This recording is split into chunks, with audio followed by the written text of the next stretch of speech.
Assalamualaikum warahmatullahi wabarakatuh.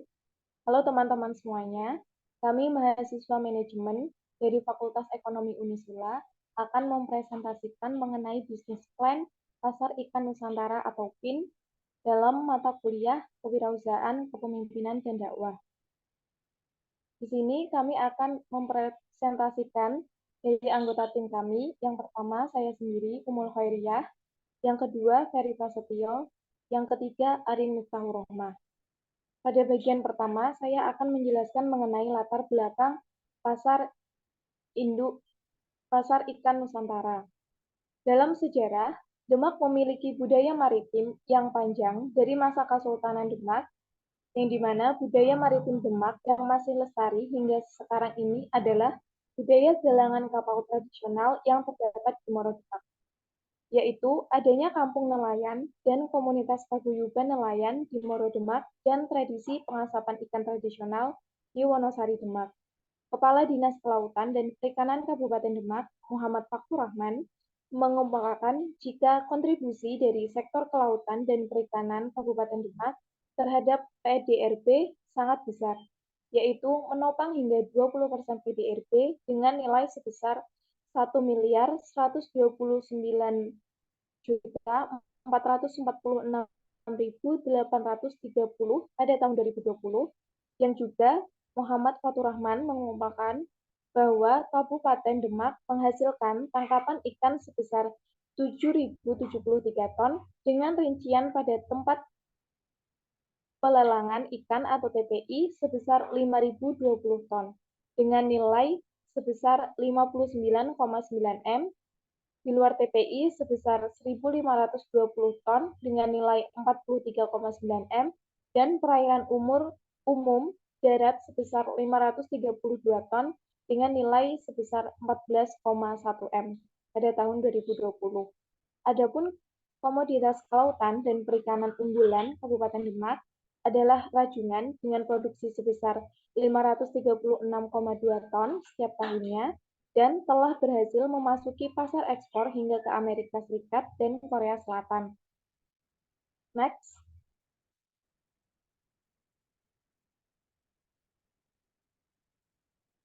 Kemudian adanya pembuatan pasar ikan Nusantara ini dilatar belakangi adanya masalah yang telah teridentifikasi diantaranya yakni harga dan suplai komoditas perikanan dan kelautan relatif kurang stabil dan cenderung dimonopoli oleh tengkulak. Yang kedua, kualitas ikan kurang segar dan higienis karena panjangnya rantai pasok dari nelayan hingga ke konsumen akhir. Yang ketiga, kondisi tempat pelanggan ikan atau pasar ikan dan pasar tradisional kurang bersih dan higienis, serta pedagang ikan keliling tidak memiliki jadwal yang pasti. Dan yang terakhir yakni sistem transaksi online belum memiliki validasi keamanan transaksi dan kualitas produk serta ketepatan waktu. Kemudian dari masalah tersebut, solusi yang sudah ada di masyarakat saat ini ialah yang pertama untuk mendapatkan ikan segar yakni langsung membeli ikan ke pasar. Kemudian yang kedua, membeli ikan dengan mudah, yakni membeli ke pedagang keliling. Dan yang ketiga, membeli ikan daring, menjalin hubungan dengan pedagang ikan, dan memesan melalui SMS, telepon, maupun WhatsApp. Kemudian yang selanjutnya,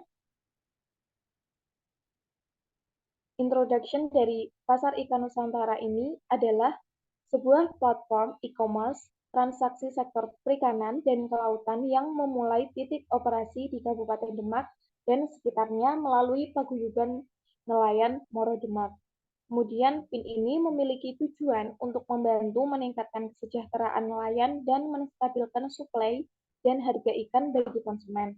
Yang ketiga, konsumen dapat melakukan order, pre-order, maupun request dengan lebih praktis, cepat, mudah, aman, dan lebih ekonomis, serta mendapatkan ikan yang lebih segar dan higienis. Yang keempat, ikan yang ditawarkan adalah ikan di hari yang sama ketika ikan mendarat dan pesanan sampai ke tangan konsumen sangat cepat, yakni maksimal sekitar selama 3 jam. Yang terakhir, memiliki fitur user request, yakni fitur bagi para konsumen untuk meminta pesanan khusus yang belum ada di jajaran produk ikan yang ditawarkan, baik itu untuk pasar besar maupun pasar kecil, dengan rentang waktu dan harga tertentu. Pesanan khusus tersebut nantinya dapat dipenuhi oleh nelayan atau penjual secara individu maupun oleh beberapa nelayan yang bergabung dalam paguyuban nelayan. Kemudian bagian selanjutnya akan dijelaskan oleh dari Prasetyo.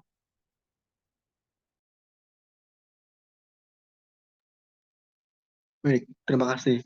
Selanjutnya yaitu bagian dari prototipe. Nah, di sini kita telah membuat prototipe desain dari aplikasi Pasar Ikan Nusantara, dari bagian tampilan awal hingga proses pemesanan, dan juga hingga sampai ikan ke tangan konsumen.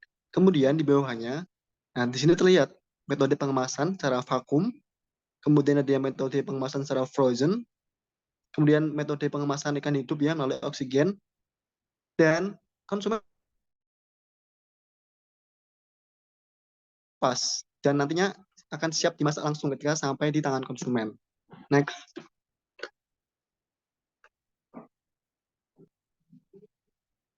Nah, selanjutnya itu metode pelaksanaan. Nah, platform e-commerce Pasar Ikan Nusantara memiliki beberapa aspek sebagai faktor-faktor produksinya. Nah, yang pertama di tahun 2022, tepatnya di bulan Desember. Nah, sistem aplikasi e-commerce Pasar Ikan Nusantara dan infrastruktur pendukungnya mulai dibangun. Kemudian dilanjut Januari sampai Februari 2022, yaitu membentuk sebuah tim, yaitu dari developer aplikasi, kemudian tim manajemen keuangan, pemasaran, operasional, dan lain sebagainya. Kemudian disambung Maret 2023, itu dengan menjalin kerjasama dengan mitra. Nah, baik itu mitra paguyuban nelayan, seperti komunitas para nelayan dan sebagainya. Kemudian dilanjut edukasi pengemasan produk kepada para mitra nelayan. Nah, karena nantinya untuk standar pengemasan nanti akan dilakukan oleh nelayan langsung. Dan yang terakhir di bulan Mei yaitu launching aplikasi dan awal pengoperasian usaha. Next. Nah, berikutnya itu mekanisme alur usaha jasa platform e-commerce Pasar Ikan Nusantara. Nah, yang pertama ini dari seller memosting produk yang ready. Nah, ini di sini nelayan ketika sudah sampai di pelabuhan ya sekitar subuh atau jam 3 sampai jam 4-an, nah bisa langsung diposting ikannya ready. Nah, kemudian setelah itu pagi-pagi biasanya ibu-ibu nih ngecek di aplikasi Pasar Ikan Nusantara, nah ikan apa sih yang udah ready gitu. Nah, dicek semuanya. Nah, setelah mengecek dan membeli, nah lantas nanti nelayan akan mengemas kurang lebih selama 15 menit. Nah, kemudian hasil kemasan tersebut diantar ke gerai Pasar Ikan Nusantara yang di cabang pelabuhan tersebut. Nah, setelah itu akan diserahkan kepada kurir. Nah, pesanan akan sampai ke tangan konsumen dalam tempo maksimal 3 jam atau 180 menit. Dan konsumen dapat memberikan review setelah pembelian. Nah, jika ikan tidak sesuai standar, nah konsumen bisa memilih fitur return atau pengembalian. Ada asuransi diganti dengan yang baru. Nah, kurang lebih seperti itu. Nah, setelah sampai, konsumen bisa memberikan reward atau penilaian kepada nelayannya. Kepada nelayan, kemudian kepada aplikasi, dan juga kepada jasa ekspedisi. Next.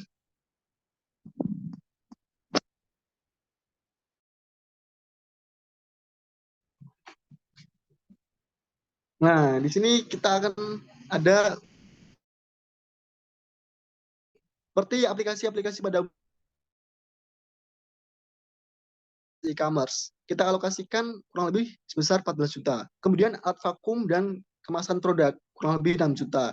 Nah, di sini untuk membantu para nelayan yang mungkin belum memiliki alat vakum, nanti bisa datang ke gerai buat melakukan vakum di gerai kami. Tentunya nanti setiap pelabuhan akan ada gerainya. Kemudian ada pengurusan perizinan, promosi, sosialisasi, dan sebagainya. Nah, di sini kita ingin melegalkan ya Pasar Ikan Nusantara sebagai PT, perseroan terbatas, kurang lebih mungkin kita anggarkan 5 juta. Kemudian ada lain-lain seperti administrasi, publikasi, dan sebagainya, sekitar 6 juta. Kemudian ada cloud service, yaitu tempat kita menyimpan data, kurang lebih 4 juta. Kemudian artificial intelligence engineering, 12 juta. Kemudian ada hosting, 6 juta. Dan juga internet dan sewa gedung, masing-masing 1 juta dan 6 juta. Next.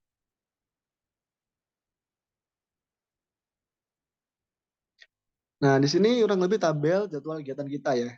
Di bulan pertama, kita pengen membuat perencanaan usaha yang lebih matang, kemudian disambung pembentukan tim, kemudian menjalin kerjasama dengan mitra, kemudian disambung edukasi pengemasan produk kepada mitra, dan yang terakhir yaitu launching aplikasi dan awal pengoperasian usaha. Nah, selanjutnya akan dilanjutkan oleh rekan saya, Arin Miftahur Rahmah.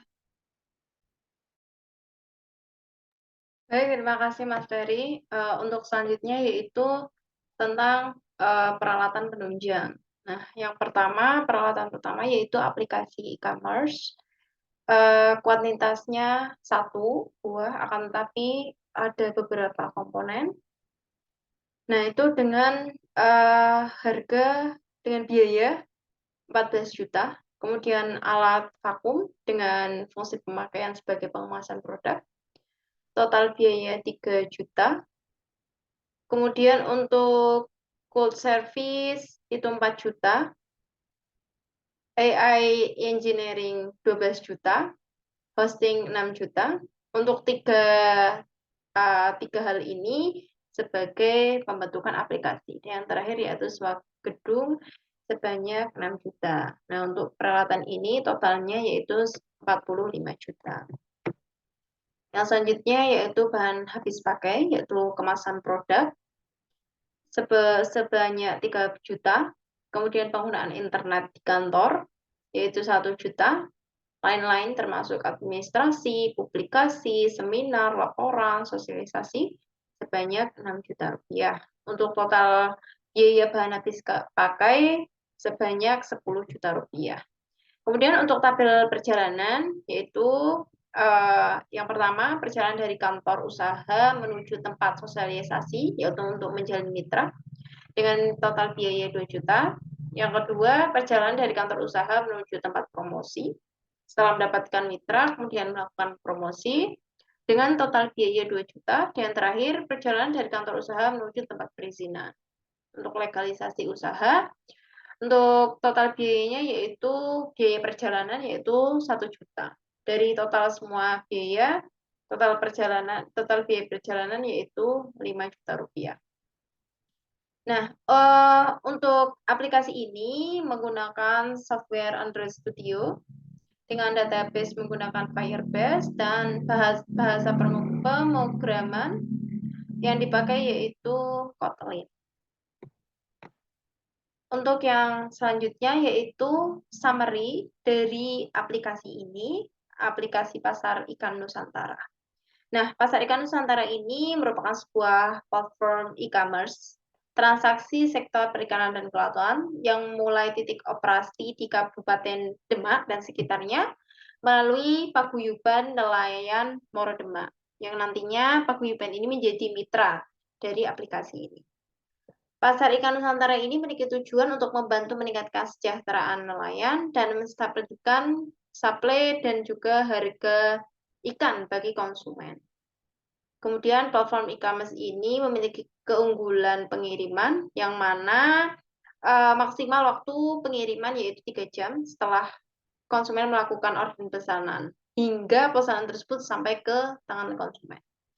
Hal ini menjadikan hari ini dikarenakan platform pasar ikan ini telah bekerja sama dengan mitra paguyuban nelayan sehingga melakukan teknik dan formula khusus saat nelayan menangkap ikan. Sehingga ikan tetap segar bahkan tetap hidup saat sampai ke daratan, bahkan sampai di tangan konsumen. Platform ini juga memiliki standar pengemasan khusus untuk menjamin kualitas ikan tetap segar, bahkan hidup hingga ke tangan konsumen. Sekian dari presentasi dari kelompok kami. Kami ucapkan terima kasih. Wassalamualaikum warahmatullahi wabarakatuh.